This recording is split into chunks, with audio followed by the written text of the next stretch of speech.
Hi everyone, so we've now had two surveys done for getting an air source heat pump, which is a modern replacement for a boiler.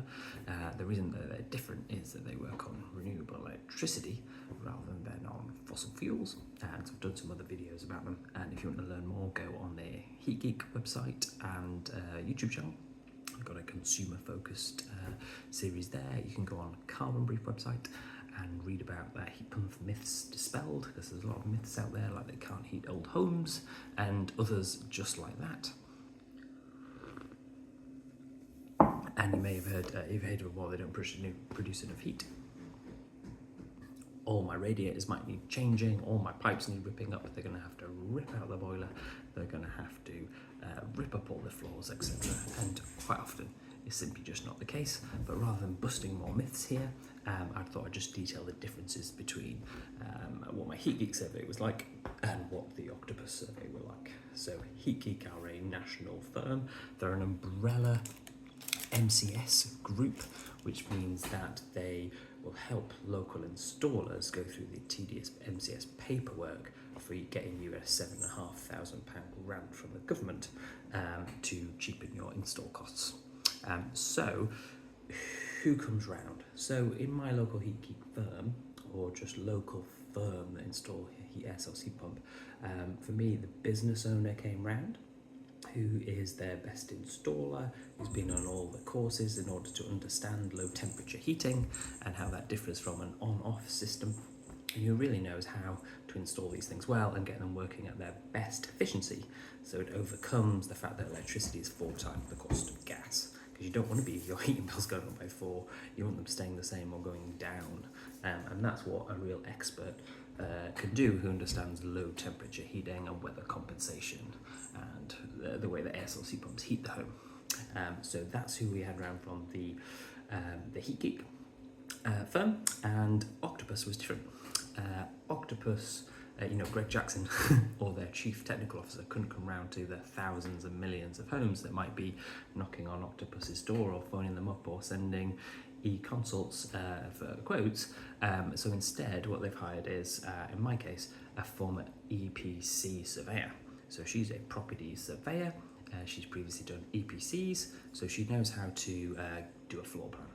She knows how to label the fabric of the walls, the fabric of the floor, so you can do a heat loss. So she's been doing heat losses for years, and now Octopus has hired her to do heat losses for air source heat pumps rather than for selling homes, because an EPC is something that the government has mandated to hand over to the new owner about how much the heating might cost for a home, so you can decide, oh god, that house is going to cost loads to heat, this one's going to be cheaper, etc.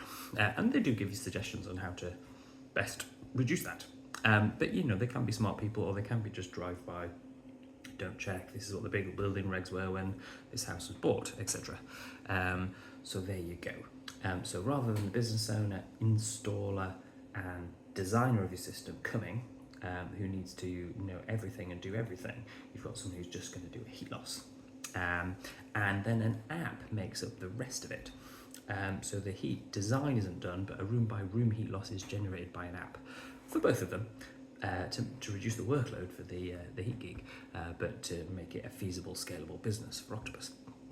And so what they did was they said, these are the radiators that would need changing.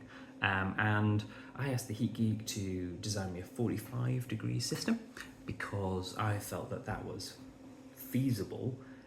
And for a 50-degree system, I perceived that every radiator would need changing anyway, and so the cost of a new 45-degree design system might not be too different from a 50, because the difference between having to change a radiator for a single panel to a double with convectors isn't going to be too much different if it's slightly bigger. It might only be a few pounds, isn't going to be a significant amount more, and might not be any labour more, because it takes the same amount of time to fit a double panel radiator that's this big versus this big in your room. So that was that. Whereas Octopus don't want to have so much bespoke designing.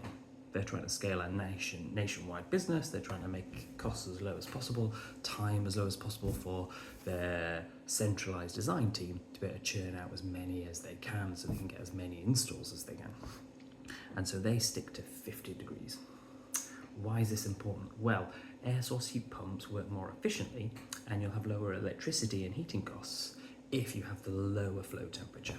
So the difference between the outside temperature and how much you have flowing around your radiators defines how efficient a given heat pump will be. There's how you control it and things like that, etc., that play a part, but that is a huge part of it. And the closer you can get those two temperatures together, the more efficient the heat pump can be. And what do I mean by that? Was the seasonal coefficient of performance, SCOP, SCOP. You might hear that a lot. And because gas is 4 times cheaper than electricity, so every 1 unit of gas, you could buy 4 units of gas for 1 unit of electricity. A heat pump really needs to be performing at a SCOP of 4, or perhaps it's more like 3.5, 3.6, because a gas boiler, for every 1 unit of gas it uses, is not going to pump out 1 unit of heat. It might only do 95 if you've got a very optimized system. If you have an unoptimized system with a high flow temperature, if you touch your radiators and they're hot, the flow temperature is above 60. If it's 65, 70, you're really not going to get a 95% efficient system that they claim on the boiler. It's going to be more like 90, 85, something like that. And I've got a really old one, and it could be lower than that. So anyway, getting back to that, you really will notice a difference between the running price of a system that's aimed at 45 and a system that's aimed at 50. And 45 is not the lowest cutoff. If you're in a brand new house, you've got underfloor heating, or you're going to put in underfloor heating, or you're going to design a system from the ground up, you might want to have that flow temperature lower. You might want to aim for 35 degrees, which is would make your radiators huge in a big leaky house, but in a well insulated place, they wouldn't have to be too much bigger. And if you've got underfloor heating, it might not be much difference at all. But you do need underfloor heating designed for heat pumps. The pipes have got to be closer together so they can put out more heat at a lower temperature. And there's some other differences. Learn more elsewhere. But for now, those are the differences. I did ask her if they would design to a 45 degree system, because I said that, look, you're going to just be swapping all these radiators. There might not be too much more costs for you to just buy a bigger radiator. And Octopus will give you 12 radiator changes within your fixed price quote that they give you before they know how many radiators they're going to have to change, and they honour that quote. So, she was saying, you've got 11 radiators, we don't change towel radiators or necessarily upgrade the bathrooms, but what we would do is we would offer you 9 radiator changes, the 2 in the bedrooms upstairs she didn't think needed changing. He definitely thought that they did. And looking at the numbers for what these single panels can put out versus, I think we were going to go for triple panels up there, and wider. I definitely do think they do need, I think that was definitely wrong, and perhaps on the pre-installation survey they would pick that up. And also they didn't want to change our double panel no convector radiator in the living room, which I definitely think they needed to. Even at 50 degrees, I'm sure when my local firm came around, the Heat Geek, he said that even for 50 it would need changing, and I much more believe him than Octopus.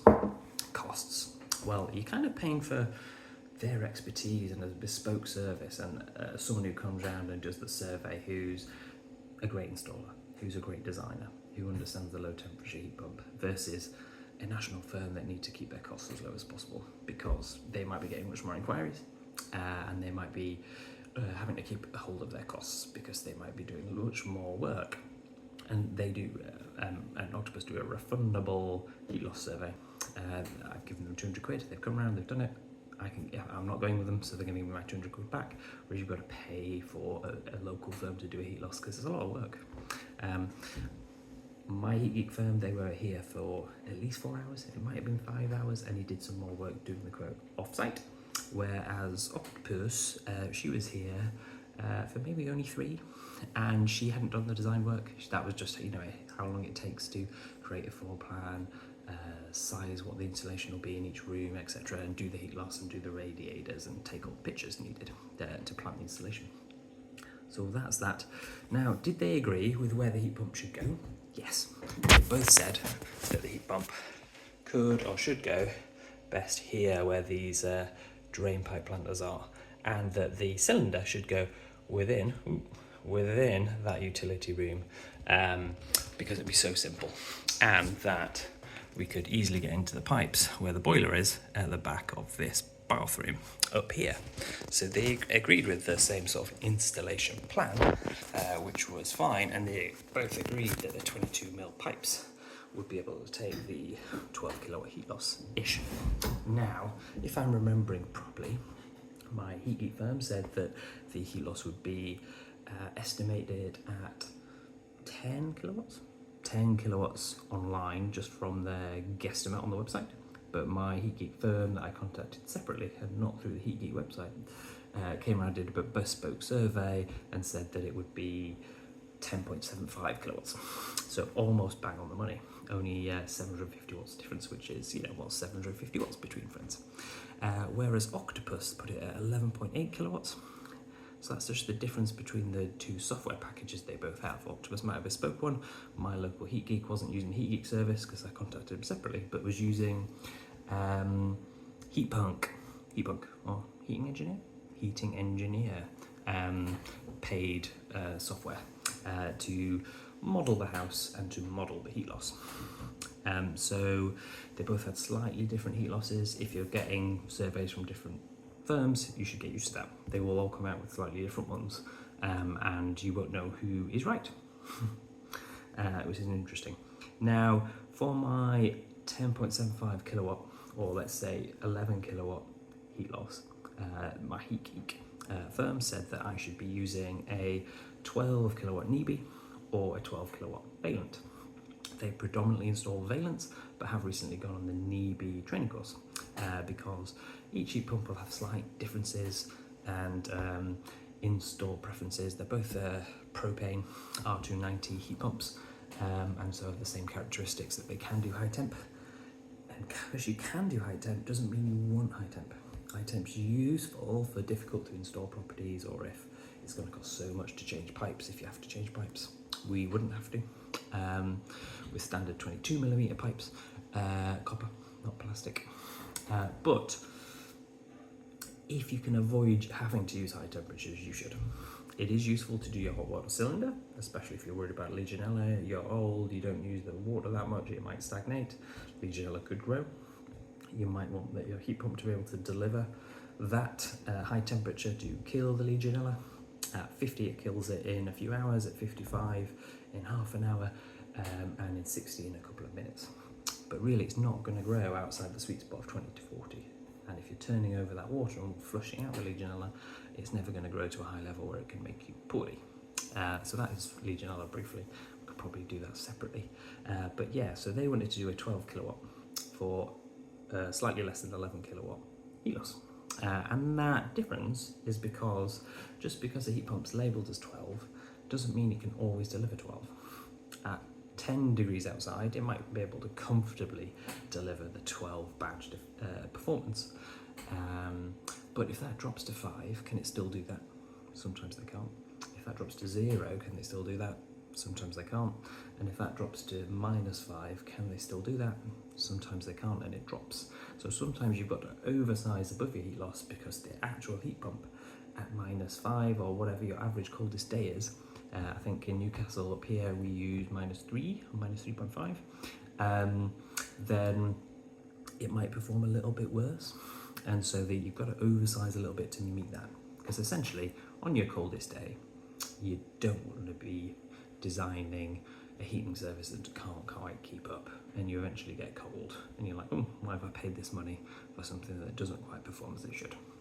And so what Octopus said was actually our heat loss was 11.8, whereas Heat Geek was saying 10.8 or 10.75, and with it being 11.8 they wouldn't install a Dakin 12 kilowatt, and I think it's because of that reason. Because the way she explained it said they like a buffer in between, and they like 1.2 kilowatt buffer with the Dakin, because they don't want to leave it too fine, install it, and then it's not quite matching what the house needs, because they don't want to upset customers. And that makes sense, because a local firm, they depend on word of mouth, they depend on good quality recommendations. Octopus don't want loads of bad PR for installing heat pumps, and they're not quite doing the job. So they're saying it needs an 800. For both the Cozy and for the Dakin, they want a 1.2 kilowatt buffer. So if your heat loss is 8,800 kilowatts, 8,800 watts, then you can have a Cozy 10, which is badged as a 10 kilowatt heat pump. And they leave that gap in order to make sure that they're definitely right, and you're definitely not going to get a cold house on your coldest day. And that differs a little bit from the Heat Geek, because they will specifically look at the technical details and check what it can do at -5, whereas Octopus just tell their surveyors that come round, well, just say, we're not going to cut it too fine and we've got to leave a gap. And then they tell you as a customer, we just got to leave a gap just in case. But really the technical detail is that although it might be labelled as a 12 kilowatt, it might only do 10 or 10.5 when it's -5. So I hope that's helpful. Noise, other details that were different is that my local firm did a bespoke noise assessment and it passed. So the Valen puts out 40 decibels, 44 decibels, and then he measured from where it was, did loads of correction factors depending on where the walls were and things, and then measured to my neighbour's nearest window, and then you calculate how much the noise would drop by the time it gets to their nearest window. And it was below the MCS threshold for this might pee off your neighbours when you need planning.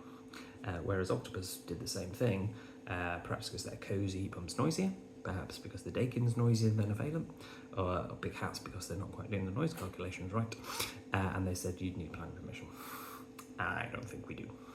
And I think you can do this yourself and you can double check. But looking at the Dakin, it's between 44 and 54 decibels, and if you follow the MCS noise calculations on the Heat Geek website and on the Heat Geek YouTube, I think it's easily going to be below the threshold for planning permission, so that's fine. But what Octopus did do, they said that they couldn't do it because the 12 kilowatt Dakin, they'd be worried about it meeting my 11.8 kilowatt heat loss because they want a buffer, and they said no. But we might come back to you when there is a Cozy 15. Now, Cozy is how they rebranded Red heat pumps. Red heat pumps, I think they were a Northern Irish firm that made heat pumps. Octopus bought them, and they've now labelled all their models as Cozy. They've got a Cozy 6, they've released a Cozy 10, and they're going to come up with a 15 maybe in about a year. They didn't pass me on to any of the firms because apparently they've got a deal with Heat Geek. I remember seeing a Heat Geek video with Greg Jackson saying they're going to pass loads of leads on to Heat Geeks. They didn't do that with me. They put my details on a database. They uploaded all the pictures of the radiators, the rooms, the heat loss, etc., and said that I gave my permission for them to contact me in a year and get back to me. Final thing, cost. So what about the cost? There was the cost for a Heat Geek. What was the cost for Octopus? Well, Heat Geek were offering me a £13,500 install because they were going to do lots of bespoke things. They were going to remove a bit of ceiling. They were going to check all the pipework was going to be right, and as we assume, and it's a very sort of labour intensive for a one-man kind of firm to do. Not that it's a one-man firm, but a small firm. Whereas Octopus are trying to get national scale and things like that. They've got a centralised design process, so they're not just having their lead installer do it all by themselves. They've got there's efficiencies in scale. So they were offering me 6, but they can't do it. So who knows? So will I be able to convince my wife to pay 13.5? Should I wait for Octopus to offer me a £6,000 or £7,500 Cozy 15? Don't know if I really want to oversize my heat pump by 4 kilowatts if it's not needed. So we'll see. And do I want the lower running costs of the Heat Geek with higher upfront costs, or do I want the lower upfront costs but with higher running costs from Octopus, and hope for some sort of tariff magic or integration of data from their heat pump into their tariffs that means that we can make up for that? Who knows? So let me know if you've got any questions, if there's anything I've missed, if I've waffled far too much.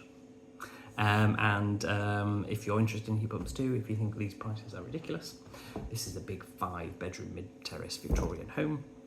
I did get air-to-air quote from someone a few years ago. That was about £17,000, so this is all cheaper than that. And you know, £6,000, it might be what I paid for a new gas boiler, along with all my radiator upgrades that I need, because these single panel things don't put out the heat. So I'm really working on this old Victorian house with its 70s heating system, which is really not quite up to snuff. So this is what I'm doing. So you ain't going to install a condensing boiler that condenses on this single panel, single convector radiator, and this is the type of stuff that's throughout the whole house. So it all needs to be changed and upgraded anyway, so that I could reduce my gas bill. But if you know me, I really don't want to be using gas anymore. Putin juice, as I call it, or you know, we can use sour juice, etc. So you know, really trying to use British wind energy and electricity, or you know, I live not so far from the Norwegian hydro North Sea link to Blythe interconnector. So essentially using Norwegian clean power. So let me know what you think. Like, comment, subscribe. I'll see you in the next one. Thank you, everybody. Hope you've stayed with me.